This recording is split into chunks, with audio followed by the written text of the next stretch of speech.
Honorable President Kufuor, thank you again very, very much for the great honor that you have given our institute by traveling to Germany, being here with us today, offering us your words of insight, but also inspiration. I think in many ways you have affected this generation as well as the next generation. So first of all, maybe a second round of applause, first of all, for President Kufuor. And now we would be very, very happy to welcome your questions and your comments. I would ask you, as always, to stand when you pose your question and briefly introduce yourself. So President Kufuor also knows a little bit where you're from. Excellent, thank you. So please, don't be shy. This is our chance. We'll begin right here. Please, ladies first. Okay. Hello, sir. Thank you very much for coming and for your speech. My name is Montande. I'm from the USA, but my parents are from Liberia. And I wanted to ask, how has cultural diplomacy helped Ghana in developing and also in tourism and becoming more global in the last couple of years? Ghana wasn't really a big name, only in my house, because half my family is also from Ghana, but I wasn't really a big name internationally, like when I was a child. But it is much more of a name now that I'm much older, and I want to know how has that process developed over the last several years. Thank you. Would you like me to take a few questions together or one by one? Well, let's take three at a Three? time. Okay, excellent. So then please, second. Yeah. Mr. President, my name is Arshan and I'm coming from India. Thank you so much for this speech. It was very enlightening.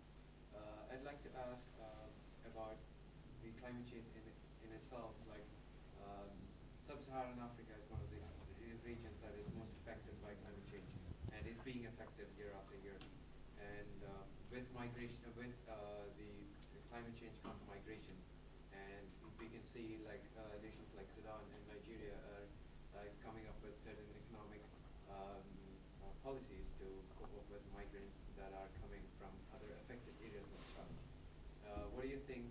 How do you think the African continent can deal with the migration that's going to happen in the future with regard to climate change, and how can we treat the climate change migrants different from the refugee migrants that we see in Europe today?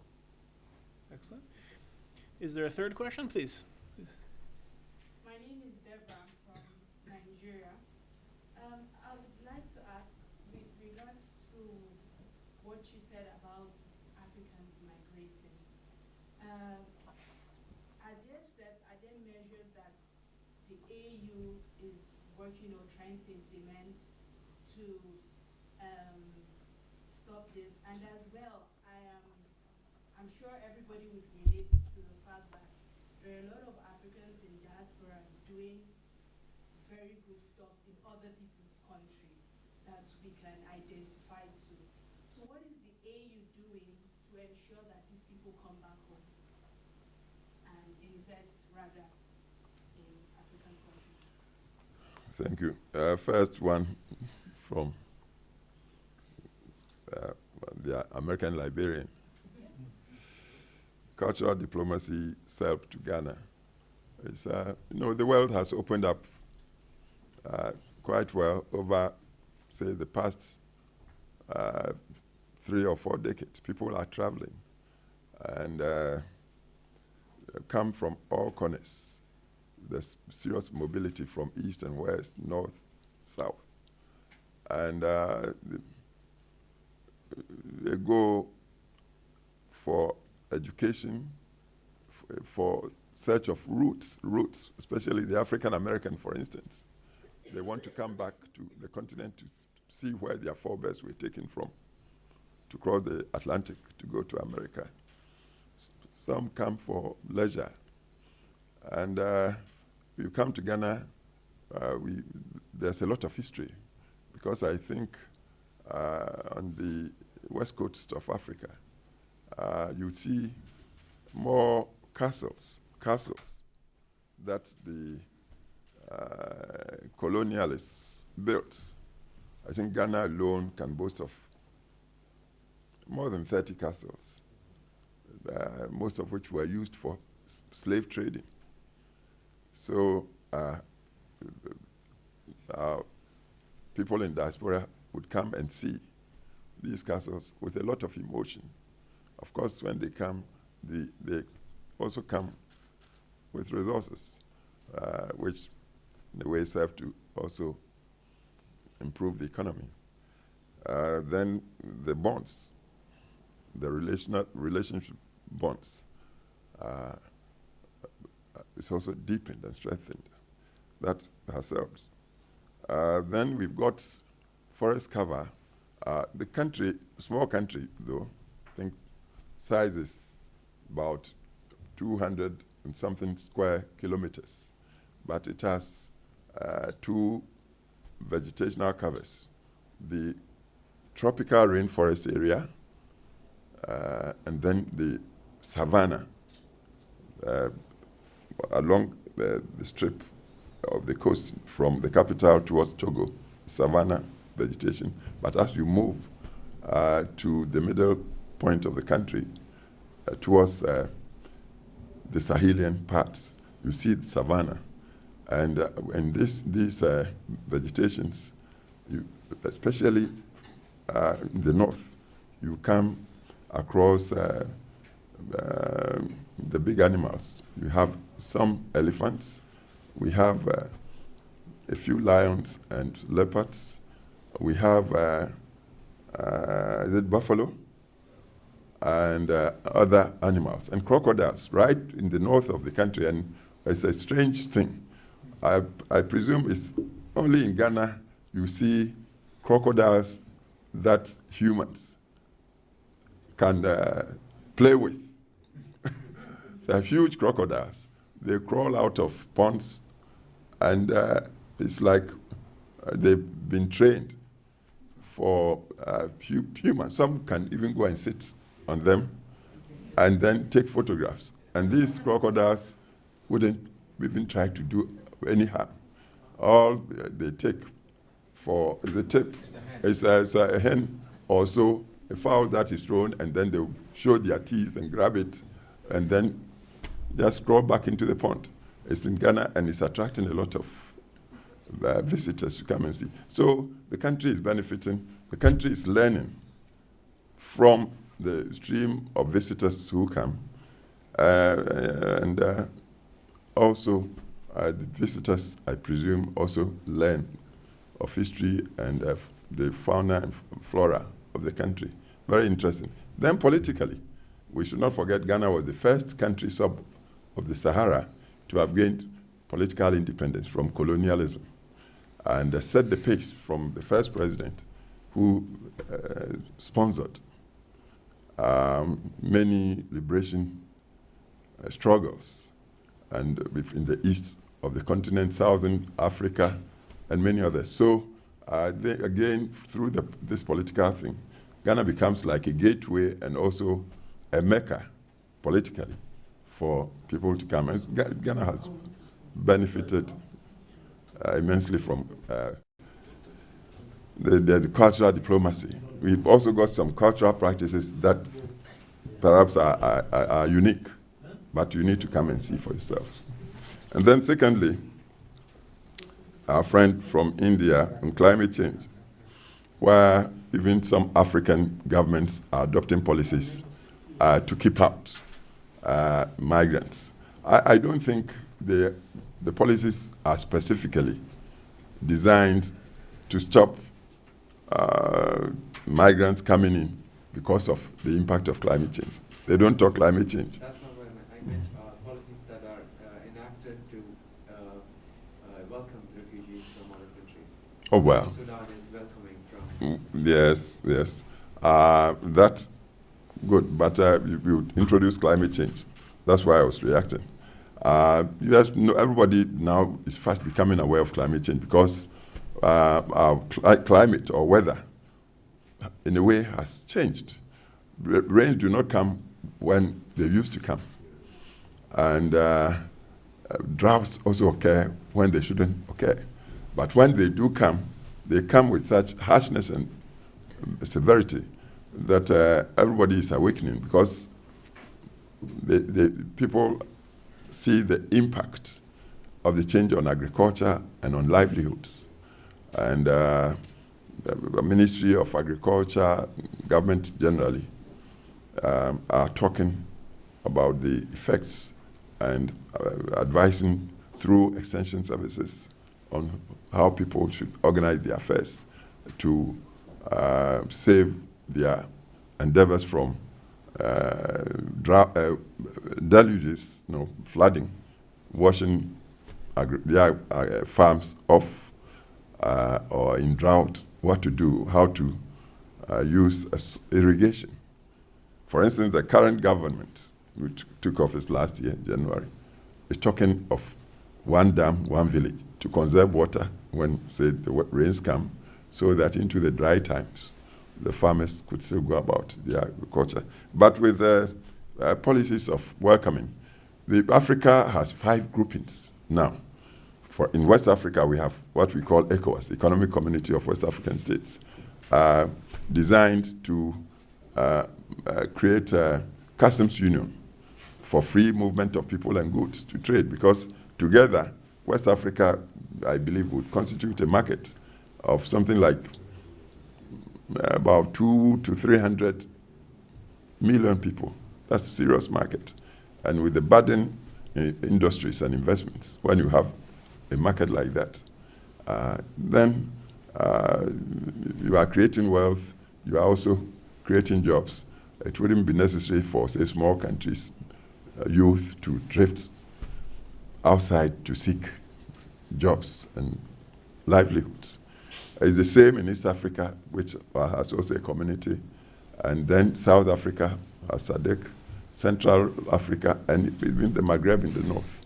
So movements are being encouraged. And the NEPAD I talked about is also there planning continentally the projects that nations could try to implement collectively, rather than there are so many small countries in Africa, and the African Union is encouraging that we work through the regional groupings.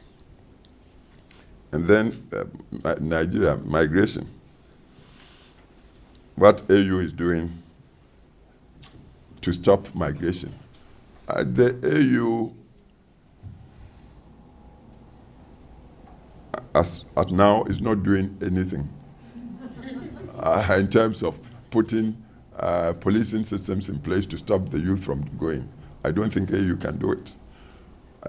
Even though AU is not happy about the sort of migration that takes our youth across Sahara, some to die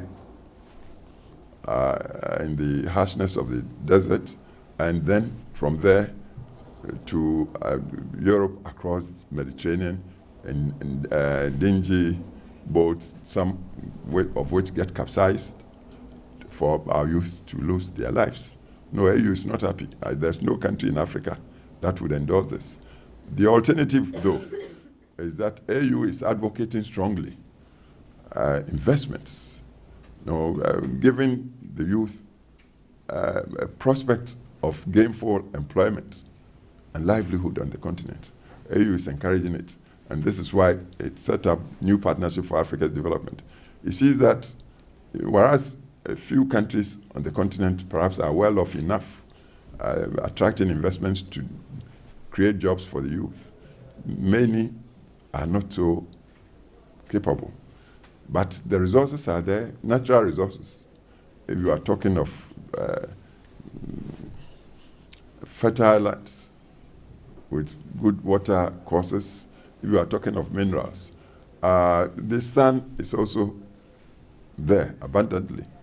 And AU has set up this body to do the necessary studies in terms of communications and infrastructure generally, which invested in would create the jobs for the youth. So in that sense, AU is doing a lot. But the Africans abroad who have done well with capital and know-how, going back home, I believe that is being advocated by the countries individually themselves. Like in Ghana, we get a lot of remittances from the diaspora and Ghanaians.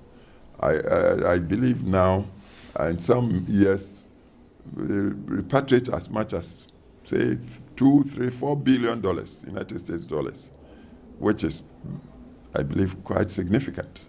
I'm sure some go from Germany here. Government welcomes that. Our government, every now and then, arranges conferences to encourage them, these people, to come back and contribute to the building of the economy.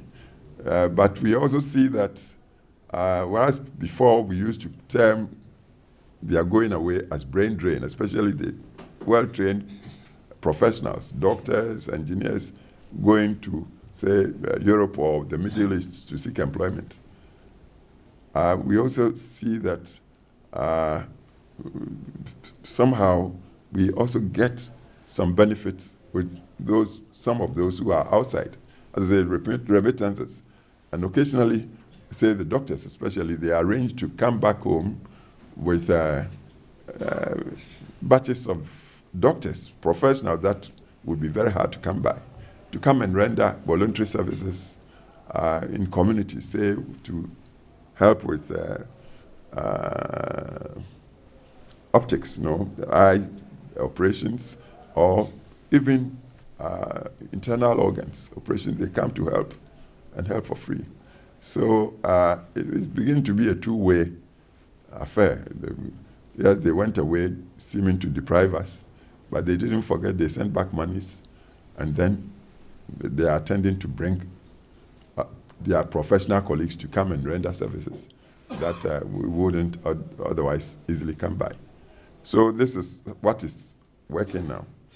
But with Africa rising and everybody now trying to attract investments and quality of life improving, I presume times would come when those outside, or most of them, would come back.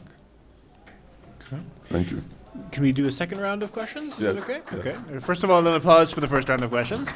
I think your insights are very well received today. Let's continue, please. President, this is Dr. Abdul Majid from Bangladesh.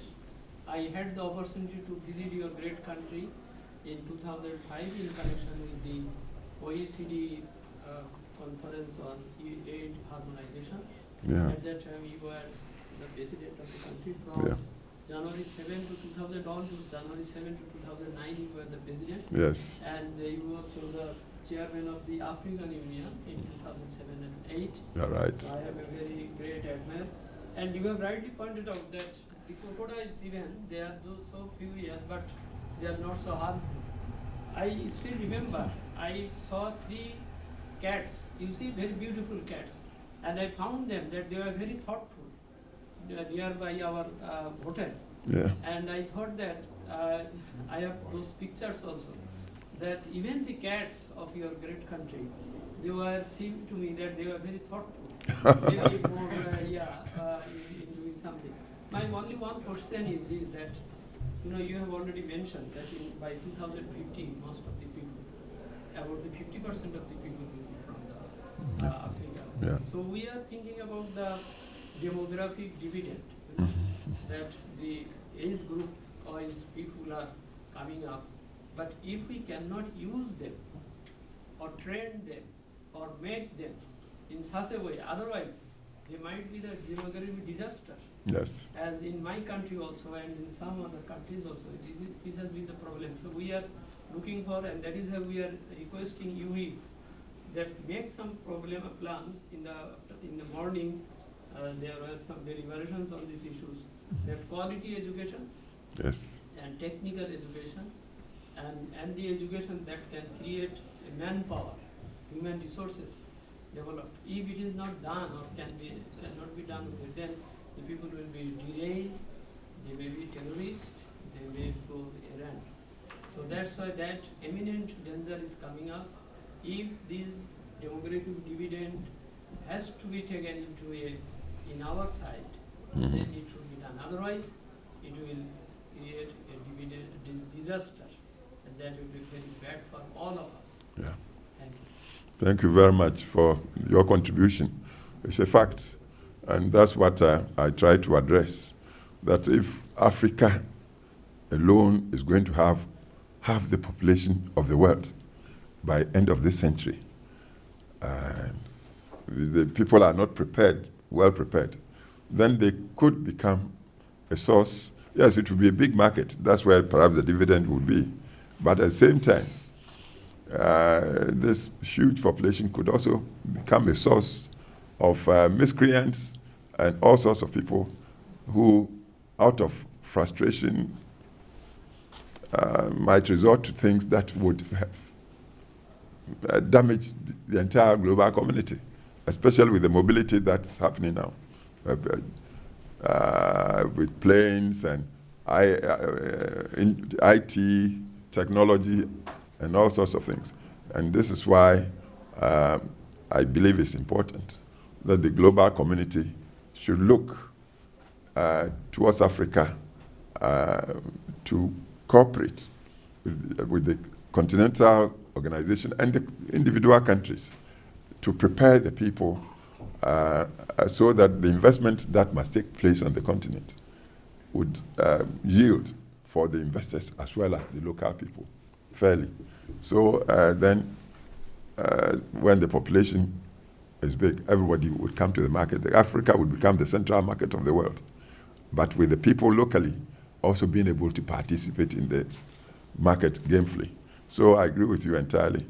And the challenge is how to lay the demographic policies which the continental organization and the individual countries must try to implement sincerely, so that should it happen, like is being anticipated, then Africa would become, as I say, the central market of all the world. We don't want to come there with so many people, but with the country still lagging in prosperity and in know-how, and then it will be frustration that might impact global community very adversely. So this is what I believe it is. Additional questions or comments, please?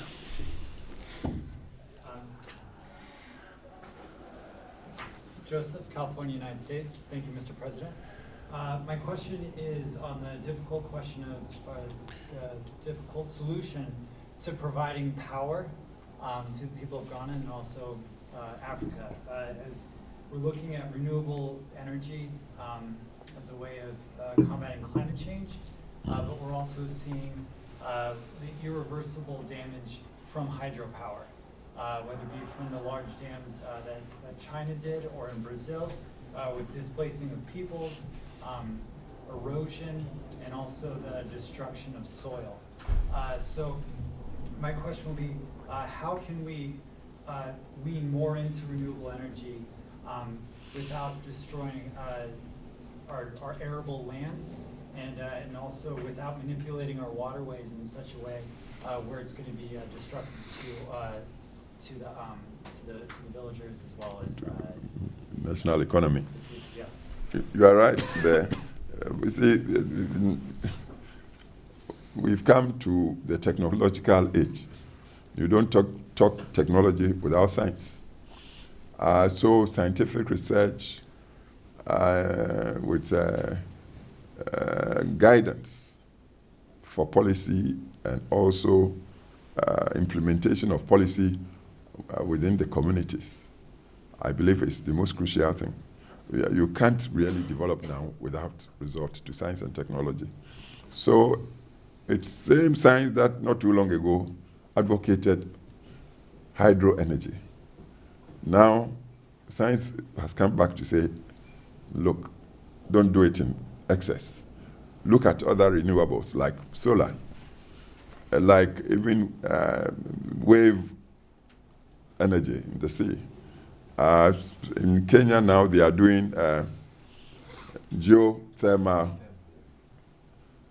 So there are so many things being advised and advocated. And the thing to do is that governance should include a serious measure of technocracy. That might be the way to achieve the balance that would protect over relying on hydropower to the detriment of our environment and displacement of our people. But solar energy seems to be catching up very fast. Wind energy and all these things. People are looking at all of them. President Kufuor, if I may, I would be grateful if I could also pose one question to you. Yes. I think you know earlier this week we hosted the Africa Development Forum, which is part of our series of events called The Rise of Africa. And there were a number of observations there where I'd be very grateful for your feedback, in particular related to your comments today on the African Union and also the diaspora. As you know, the diaspora, depending how one measures it, of Africa is actually larger than the African population and socioeconomically very strong. You mentioned Western Union in terms of the one direction of the transactions as opposed to the other direction.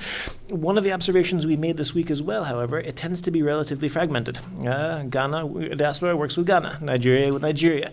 What efforts have been made, I know some have been made at the African Union level, to try to work more with the diaspora? And do you see an important opportunity to try to unite more the African diaspora, to work more in partnership, also to change the language so that it's no longer a question of aid but a question of trade? Because I think there, between the diaspora and the continent, there seems, at least from our point of view, an amazing opportunity there. What progress has been made there, and do you agree? Is there an opportunity that should be explored further? Oh, the opportunity definitely is there. We shouldn't forget that immediately after independence, some African leaders advocated a continental union.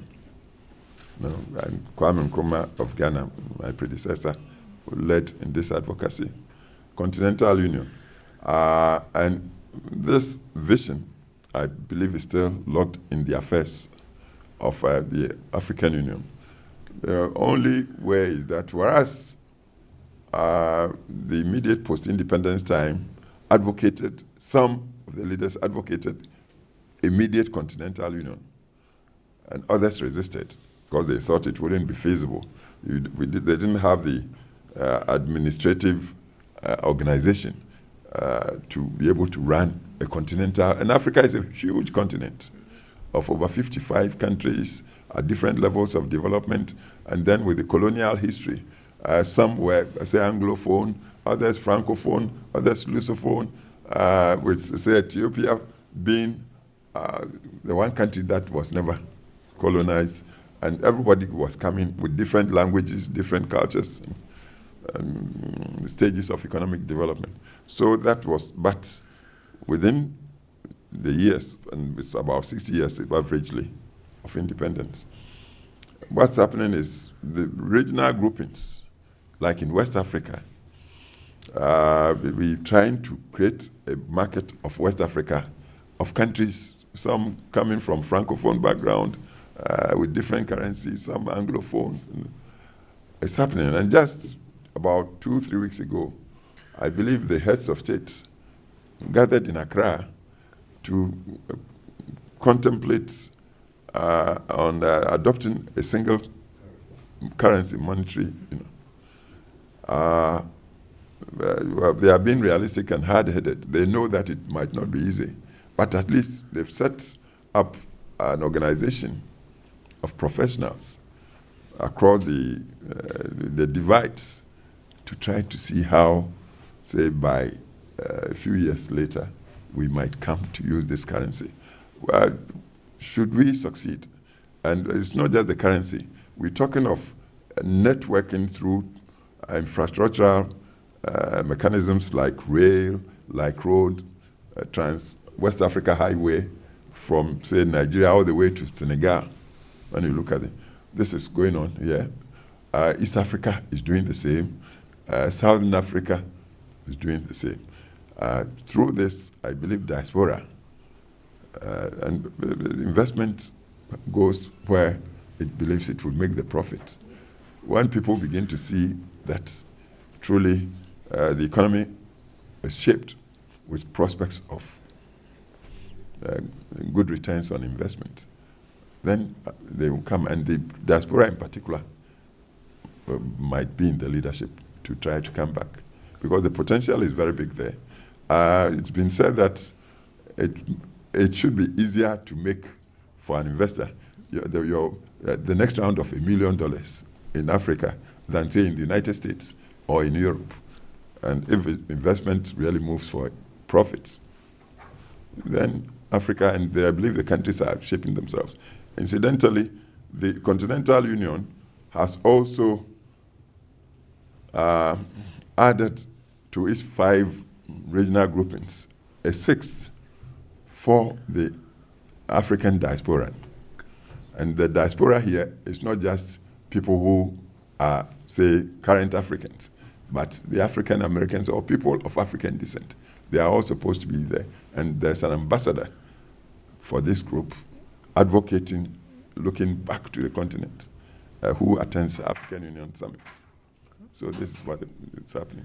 So I think we definitely see eye to eye there, and I'd love to explore these themes further with you in terms of diaspora. Yeah. Allow me maybe just one final question. I promise that'll be the last one, but you inspired me as well. There are 2 American academics, I'm sure you're aware of, Cornel West and Benjamin Barber, with this thesis of global interdependence. The idea that for a long time, especially in Africa, the focus was independence, independence, independence, which is great, and all due respect for independence. But the point they're making is as soon as the independence is reached, you have to very quickly realize we are interdependent, and we live in interdependent. As much as you want to be free and do your own thing, you can't.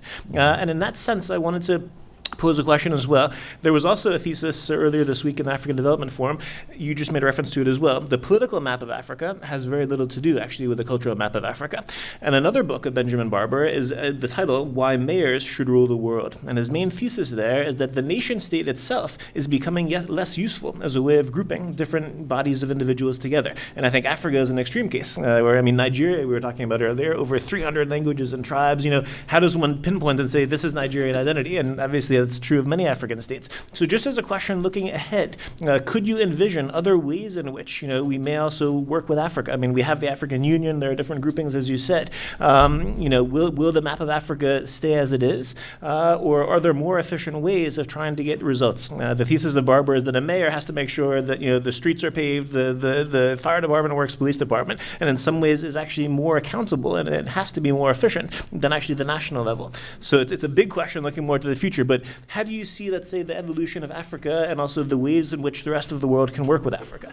I don't know if it'll be mayors per se as opposed to national leaders, but what might be your insights looking ahead? Well, mayors must rule the world. Definitely, it's a vision that's a bit like a pie in the sky. And I mean, even for the developed world, that might be some time coming.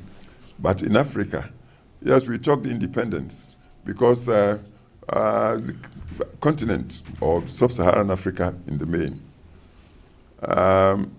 suffered long periods of subjugation from outside. Slave trade and later colonialism that lasted over 100 years. And the confidence of people got shattered.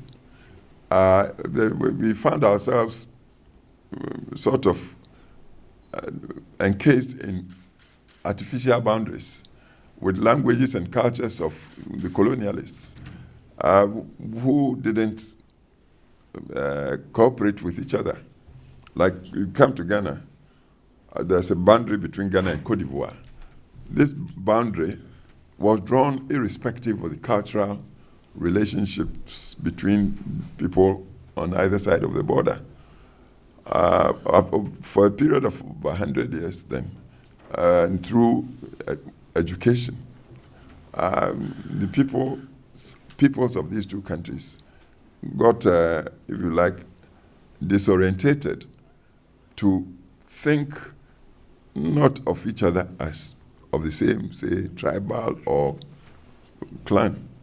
Rather, we were made to look towards the metropolises of the colonialists. So the Anglophones always looked to London, just like the Francophones looked to Paris. When the colonialists did any development, like, say, with telecommunications, they hooked their colonial possession direct to their metropolitan capital, so that should Ghanaian want to speak with his cousin in Cote d'Ivoire, the call would go to London before it would be transmitted back to Cote d'Ivoire. And so people really came to feel like different. But once the spirit of independence seized them and they were moving, they became so jealous of their newfound sovereignty. So any talk of foregoing the independence they had won really became suspect. Yeah. But as I say, the continent is working its way out of the blinkers put on them by colonial thing, and we're trying to overcome. In due course, I believe the dignity of the individual would gain, it's already happening, but it would gain more ascendancy. And through that, when the people select their mayors, and the people, say, within a metropolis, have the resources to run as such without recourse to a central authority somewhere for resources to do their roads, their electricity, their education, their healthcare, then the mayors perhaps may come to be like locality where governance would go right to the doorstep of the individual. I say it's a bit far from there. We have mayors. In fact, our current president is committed to ensuring that the mayors of our districts are elected by the people within the district, meaning power would be devolved to the localities to enhance democracy.